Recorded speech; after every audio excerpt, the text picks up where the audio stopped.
Hey Apple lovers, Ash here from the Tech Hub, and today's buying guide is a curveball. It's 2025, the Apple Watch Series 11 is out, and I've deliberately chosen the Series 10 from 2024. So instead, in this episode, I'll explain why, I'll give you the short history and specs, compare this to the Series 10 versus the Series 9 and the Series 11. We'll check out the current prices on Amazon and the pre-loved market on eBay, and I'll help you decide which one is the smarter buy for your wrist. So let's get into it and let's start the episode.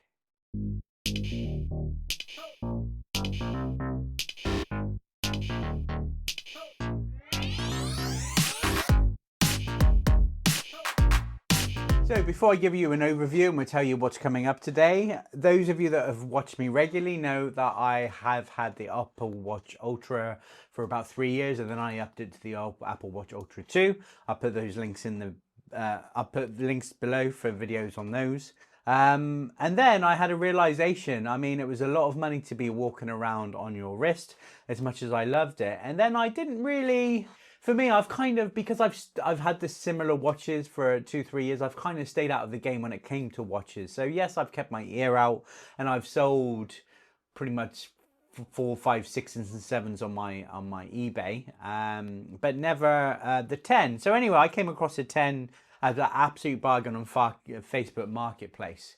It cost me under £200, and I was like, yeah, the Series 10, it's very underrated. It's got a bigger screen. So yes, it's not as big as the 49mm Ultra, but it's 46mm.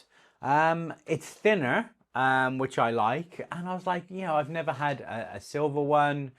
They're a lot more robust because they all use sapphire, and it's just like, okay, let me give it a go. And I knew the 11 was coming up, so I was thinking, part of my YouTube and my eBay is all about budget. So here's me walking around with the most expensive Apple Watch on my wrist, and I was like, no, I'm gonna take it down. And I could not be happier with this Series 10. Not only is it great condition, it's super thin, and for me, silver matches my colors more than the black on the jet black of this, the black of the Ultra 2, and the titanium natural color. This suits all of my Apple Watch straps. I've probably got at least 50 Apple Watch straps.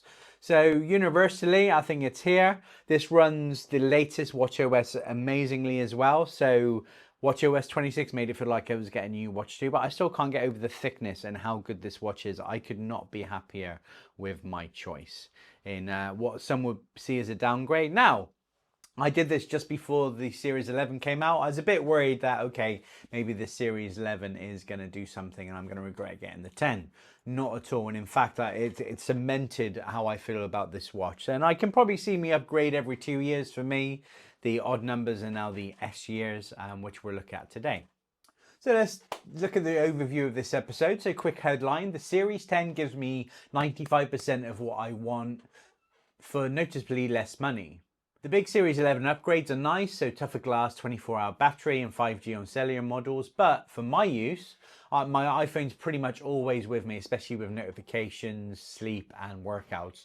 Those extras aren't worth the premium. Also, a lot of the software goodness lands on Series 10 via the watchOS 26 update anyway, so I'm not missing much day to day. So today I'll show you the facts, the differences that actually matter, and the prices I'm seeing right now so that you can grab yourself the best deal. And again, these are all my use cases and my opinions.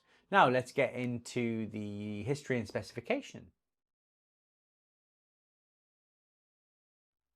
So the Series 10 was released in 2024, and this was the first big physical refresh in years. So thinner case with the smaller one being 42mm and 46mm sizes. It's made of aluminium or titanium finishes, and colors include jet black and rose gold as well as silver. I got the aluminium silver. It all has always on retina display, fast charging, the usual health suite, so heart rate, ECG, blood oxygen, and the S series chip is the S10, and Apple targeted for watchOS 26 features. So battery targets remain all day with low power options.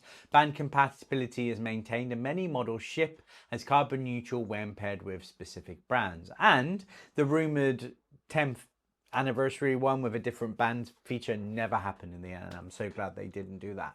Now let's compare these watches. So we're going to compare the Series 10 versus the Series 9 versus the Series 11 as well. So against the Series 9, so the year before that came out in 2023, design and sizes. So the Series 10 is slimmer with the newer 42-46mm footprint versus a 41-45mm on the Series 9. If you want that more modern look and slightly larger canvas, the 10 wins. So as for durability, both run the latest watchOS, but the 10's newer design and components give it the longer runway. If you're upgrading from an older model, say the Series 6 or 8, Series 10 is the safer long-term bet, and it will support the watchOSs for longer, even though right now they all support the watchOS 26. Now against the 11, and this is where it's really important, Series 11 finally pushes it up to 24 hours a day per charge, and that's up to 38 hours on low power mode. If you absolutely need true 24-hour a day, then stamina without touching a charger, the 11 is the one. However, because of the fast charging, you could charge this for half an hour and you're going to get 24 hours out of it. So next, when it comes to glass and durability, again, this is why I didn't mind going for the 10, because they've really brought a lot of this stuff over from the Ultra. The Series 11's Ion X glass adds a ceramic coating for 2x scratch resistance over the Series 10. Nice to have if you're rough on watches. I'm not, apart from being a bit clumsy. Connectivity in-house, the Series 11 adds 5G on cellular models and rolls out new sleep score and hypertension notifications. So regional approvals apply for this one. Some software experiences also land on Series 10 though via the watchOS 26. So day-to-day gap is smaller than it sounds if you're using it tethered to an iPhone and you've always got your iPhone with you. Hypertension might not be coming to this model, but the sleep scoring is, because that's just a watchOS feature. This is not as strong, but this is plenty strong enough, trust me. So my take, if you want the new design and a great everyday performance without paying first year pricing for the 11, the Series 10 is the value play. If you stay one generation behind on watches, you're going to get a lot more bang for your buck. So, or go every 2 years. So I'm now 1 year behind and I'm not planning to upgrade until the next one. So if you need the tougher glass and the guaranteed 24-hour battery and 5G, go for the 11. But speed wise, I mean, 4G is plenty capable on this one. Now price wise, so this was September 2025 on Amazon, Renewed and eBay, which is pre-loved. So Amazon UK, I'm seeing the Series 10 around about 319 up to £400, depending on the size, the finish and the promotions.